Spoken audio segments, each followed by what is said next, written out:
Hey y'all, what I really don't ever do, because most of the time I'm not concerned with. As a matter of fact, I'm a dude who doesn't go to the movies anymore. I just don't. I barely watch movies at home. I don't know. I'm just not interested. But this is always interesting to me. What Disney is, again, has one of their large bases in my home state, just an hour from where I'm sitting right now. I always wonder, what are these really smart people with a seemingly infinite amount of money? What are they thinking? What are they thinking? Now, a lot of us have seen what they did to the whole Star Wars franchise and how they updated it, woke it up, really, and unforgivable because it just wasn't necessary. And now they're taking something as old as Snow White. Snow White came out in 1937. The cartoon came out in 1937.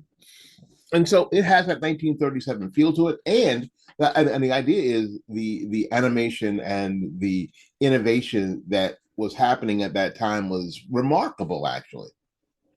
But it needed, according to Disney and some people and the higher up at Disney, it needed some waking up. Did it really? But did it really? Well, the marketplace will tell you that. The marketplace will tell you if you've done a good thing or a bad thing. It will. As much as the original Star Wars folks, like the director of Star Wars, like, I mean, John, what's his face?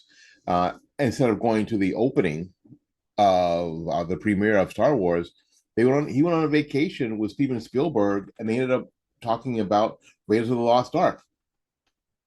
He was wrong. The marketplace said he was wrong.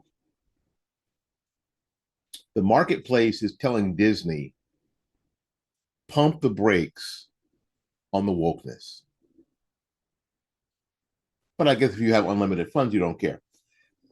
This past weekend, the remake, the live action of Snow White came out.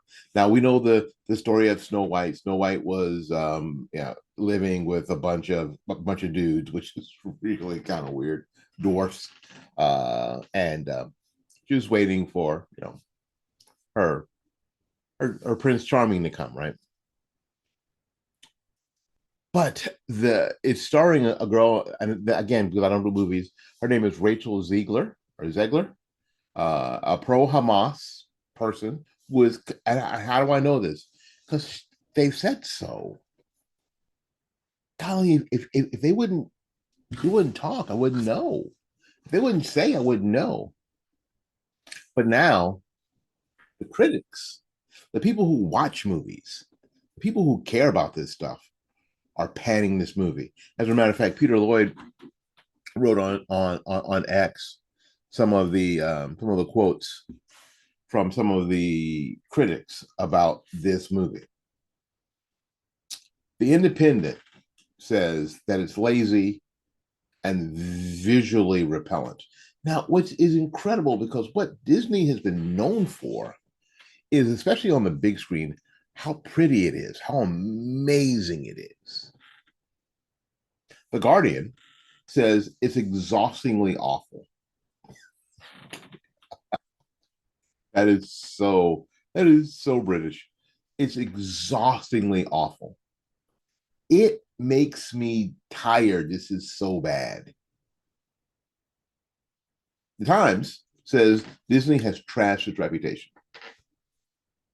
The Huffington Post. See, I'm not getting all these from these super right wing sources. The Huffington Post says it's a strange, hot mess. Screen Daily says it's listless. It just sits there. Vanity Fair says it's good enough for TV. Ooh, ooh, what's a burn? The BBC. Film has a major identity crisis because what they chose not to do was they chose not to do the story, right? but they chose not to do. And some of these people coming out, and especially this actress coming out beforehand, Rachel Zegler, coming out and saying the things that she said about they said about the movie. You know, people don't want.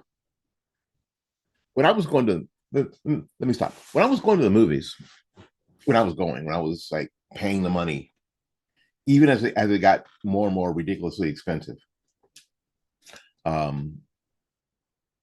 was going for an hour of just sitting in the dark, watching the big screen, and just enjoying whatever the experience was. I wasn't going in to learn anything. It wasn't a classroom. I wasn't there to be indoctrinated. I was there to simply be entertained for an hour or so, to laugh if something was funny, to cry if something was poignant. I wasn't there to learn. I wasn't there to develop, wokeness or conservatism either. I was there to just enjoy.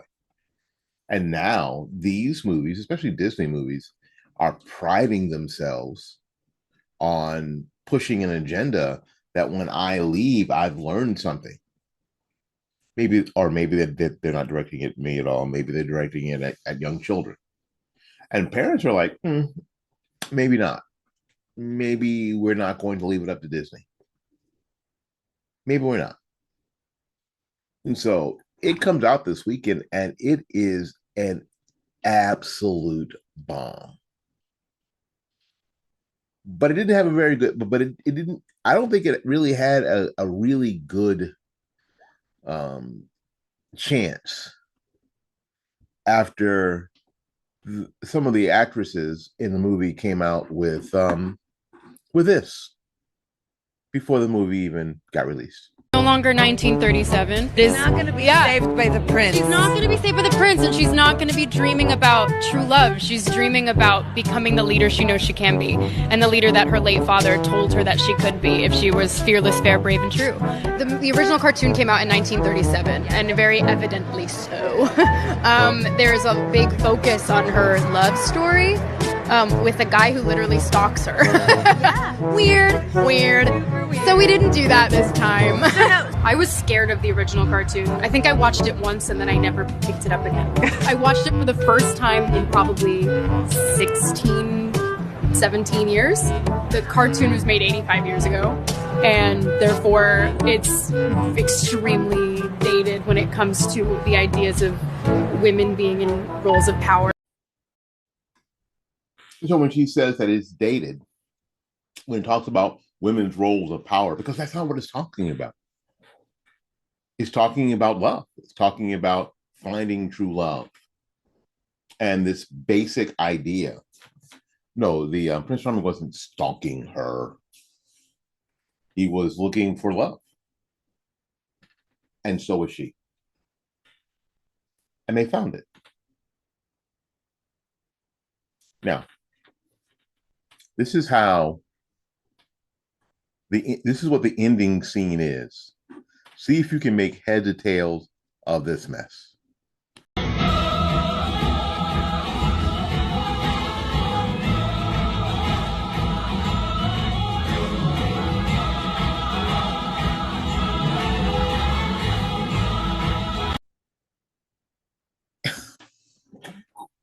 What the hell? What was that? Could you make heads or tails of that?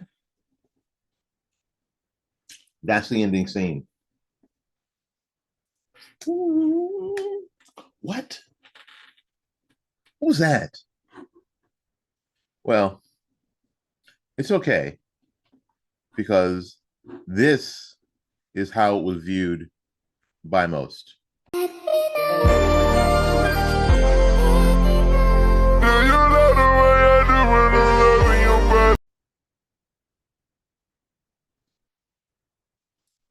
Now, the question is, will they learn?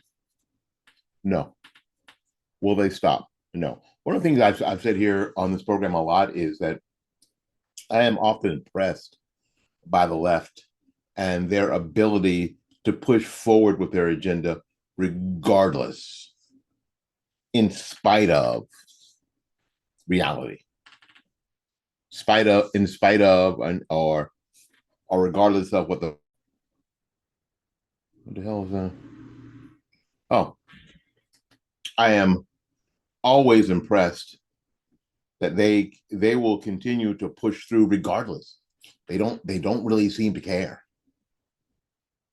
They don't really care. I don't think they care that the theater was empty. I don't think they care.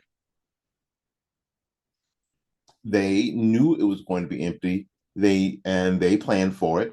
The movie was only had a limited release, very limited.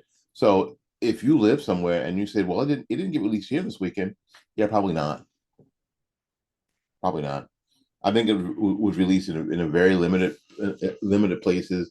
Maybe places like New York, maybe places like Los Angeles, maybe places like Austin, Texas, Portland, um, Oregon, Seattle, Washington, maybe. But for most of us, we didn't get a chance. We didn't get a chance to see it, and probably won't get a chance to see it before it goes to streaming, and it's specifically on Apple TV, where you can stream it there after you pay for the streaming fee. You can pay for it separate if you really want to watch it. I mean, we'll see how it goes. But will they go back to doing what they do best or did best? No. I am disappointed because I heard a lot of people who are, and these are my adult Disney fans, they were talking about maybe they would have to let Disney go when it was obvious that Disney was about infecting their movies with more LGBTQ AI plus or minus into their movies. And my all my friends who are adult Disney fans were like, "I'm gonna have to let Disney go. When my passes expire this time, I'm not gonna renew." But they all renewed.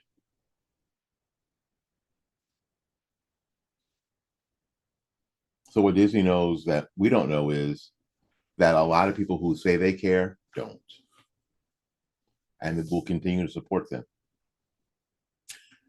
In the same way that Walmart doesn't care if they offer you crappy service.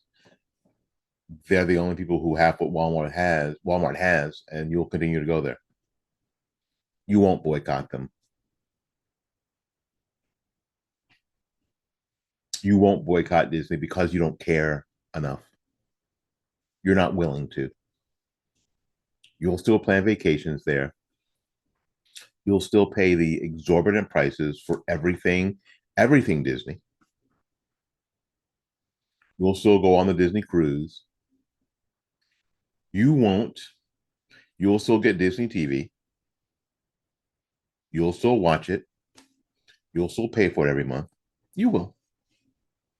Because frankly, you don't care enough. And what Disney knows that a lot of us don't seem to pick up on is you don't really care that much.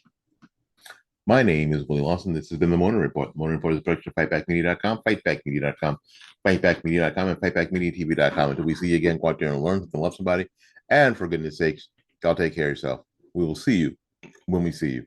Bye-bye now.